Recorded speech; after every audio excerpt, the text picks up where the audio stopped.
Hello, and welcome back to Doctrina et Veritas, in quo traditio et ratio vigeant. Today we have one singular verse versus dispensationalism, and the absolute delusion of many pro-Israel Christians. Now, if you're a good Christian, you probably won't concern yourself too much with dispensationalism and all this stuff. So let's get started right away with some definitions. First, what is dispensationalism? Well, dispensationalists are pretty much the only people who would be fooled by this. But more seriously, dispensationalism is a novel eschatological position in which the apocalypse of John is interpreted literally rather than allegorically, leading to interesting ideas such as a pre-tribulation rapture, the literal coming of an antichrist or antichrists, plural, like figures, and most significantly and problematically, a belief that the Zionist entity somehow relates to the prophecies found in the Bible.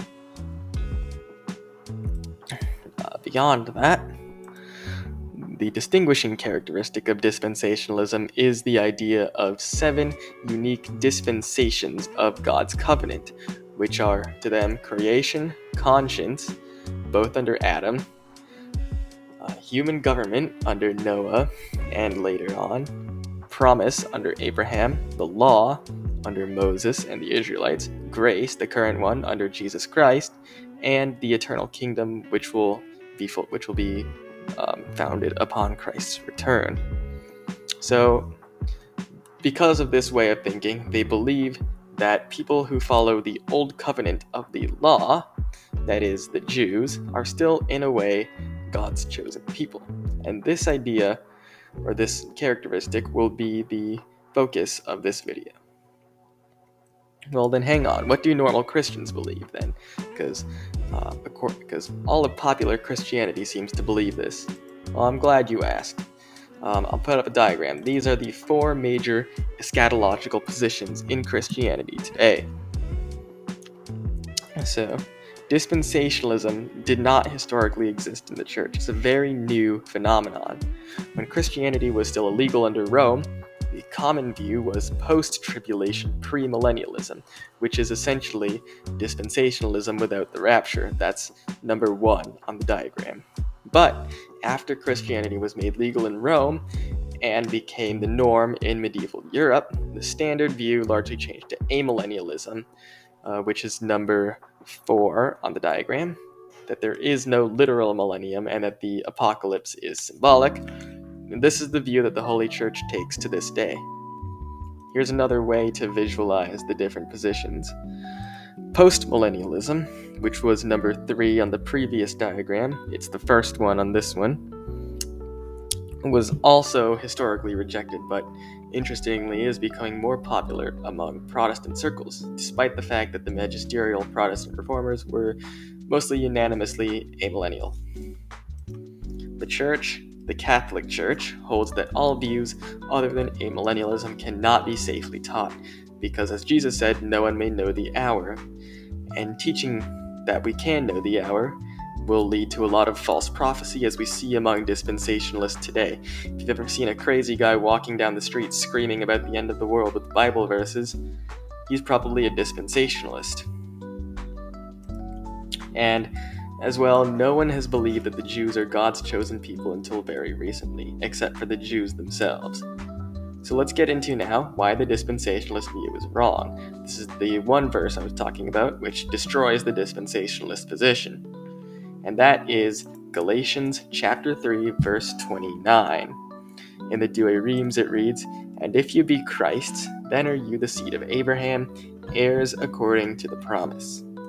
Here it is in the Vulgate, in the Greek New Testament, and in the King James Version, which is a version popular among dispensationalists. It says the same thing. Okay, so what? Well, this puts away a major misconception, which is encapsulated in this meme. So, this verse, Galatians 3:29, quite clearly gainsays the dispensationalist idea of different dispensations of the covenant. It professes instead the idea that the covenant given to Christians today by Jesus is the self-same covenant given to Jews. And since it is the Christians and not the Jews who follow the covenant of grace, and the covenant of grace is the exact same as the covenant of works, we can conclude that the Jews are no longer following God's covenant in any manner, and as a result are not God's chosen people,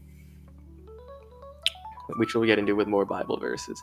I know I said one verse, and this verse does indeed refute it all by itself, but in order to get into the logic, we have to go a little bit deeper. And anyway, to continue, that is the delusion of pro-Israel Christians. They don't understand that they are the chosen people, not the Jews. Through reason, we can see that the history of God's covenant. So God first made the covenant for all of mankind under Adam, then solely for Noah and his family when he spared them from the flood, then solely for Abraham and his descendants when he promised Abraham a nation so great that the stars in the sky would number them.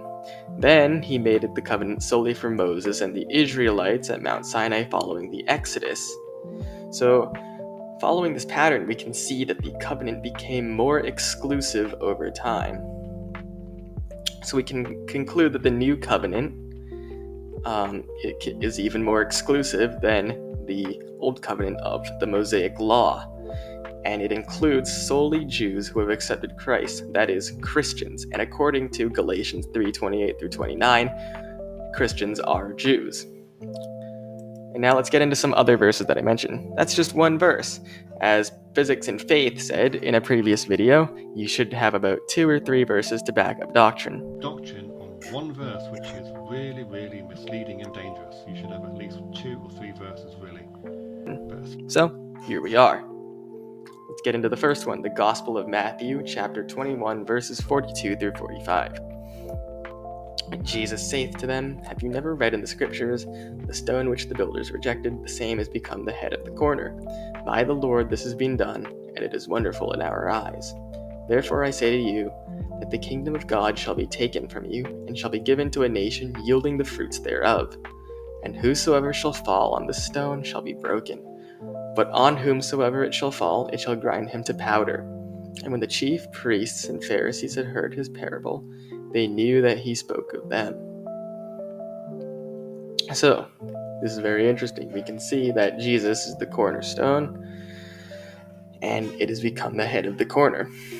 The builders are the Jews. They rejected the stone. And so, in the same way, the Jews reject God. Jesus is God. They reject the covenant. And so the covenant is given to someone else, to a nation yielding the fruits thereof, which is the Christians. Next up, the Epistle to the Hebrews, chapter 8, verse 13. Now in saying a new, he hath made the former old, and that which decayeth and groweth old is near its end. So this is related to the new covenant and the old covenant. The old covenant is superseded by the new. And in a long one, we got Jeremiah chapter 31, verses 31 through 40. Behold, the days shall come, saith the Lord. I will make a new covenant with the house of Israel, and with the house of Judah, not according to the covenant which I made with their fathers, in the day that I took them by the hand to bring them out of the land of Egypt, the covenant which they made void, and I had dominion over them, saith the Lord. But this shall be the covenant that I will make with the house of Israel after those days, saith the Lord. I will give the law in their bowels, and I will write it out in their heart. And I will be their God, and they shall be my people. And they shall teach no more every man his neighbor, and every man his brother, saying, Know the Lord, for all shall know me, from the least of them even to the greatest, saith the Lord. For I will forgive their iniquity, and I will remember their sin no more. Thus saith the Lord, who giveth the sun for the light of day, the order of the moon and of the stars, for the light of the night, who stirreth up the sea, and the waves thereof roar. The Lord of hosts is his name. If these ordinances shall fail before me, saith the Lord, then also the seed of Israel shall fail, so as not to be a nation before me forever. Thus saith the Lord, if the heavens above can be measured, and the foundations of the earth searched out beneath, I also will cast away all the seed of Israel, for all that they have done, saith the Lord. Behold, the days shall come, saith the Lord, that the city shall be built to the Lord, from the tower of Hananeel even to the gate of the corner. And the measuring line shall go out farther in his sight upon the hill Gareb, and shall compass Goatha, and the whole valley of dead bodies and ashes, and all the country of death, even the torrent Cedron, and to the corner of the horse gate towards the east, the holy of the Lord. It shall not be plucked up, and it shall not be destroyed any more forever. Did you catch that? Then also the seed of Israel shall fail, so as not to be a nation before me forever. He will cast off Israel and form a new covenant with another nation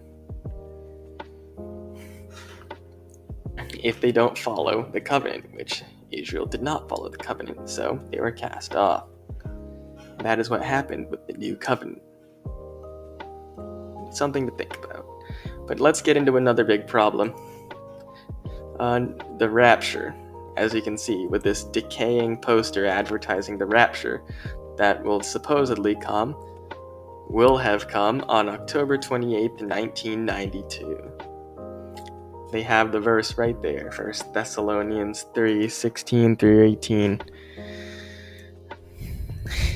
Beyond dispensationalists being ready and willing to fund the destruction of Christian communities in Palestine and in Lebanon now, their theological bases are very shaky because they stem from a literal interpretation of the Apocalypse of John and the other prophecies in the Bible.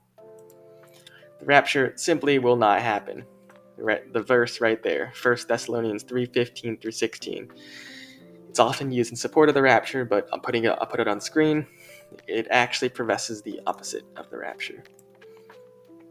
Rather than having the rapture come before the second coming, it will just be sucked off the earth after the second coming and descend back to earth in parade with Jesus leading.